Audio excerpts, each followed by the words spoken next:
Hello everyone. तो आ गया खेसारी लाल यादव जी और अमरपाली दुबे का एक बहुत ही बेहतरीन वीडियो सॉन्ग, जो कि एक मूवी का सॉन्ग है जिस मूवी का नाम है डोली सजा के रखना।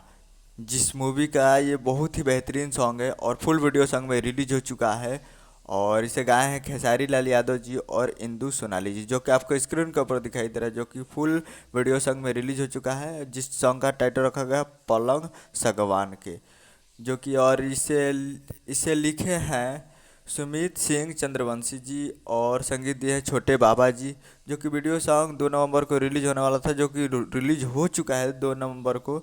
आज 2 तारीख को रिलीज हो चुका है 6:30 पे SRK music Bhojpuri YouTube channel पे। तो आप लोग अभी तक नहीं देखे हैं तो जाइए और जाकर 6:30 पे रिलीज हो चुका है, जाइए और जाकर SRK पे फुल वीडियो सॉन्ग जाकर देखिए और प्यार दीजिए।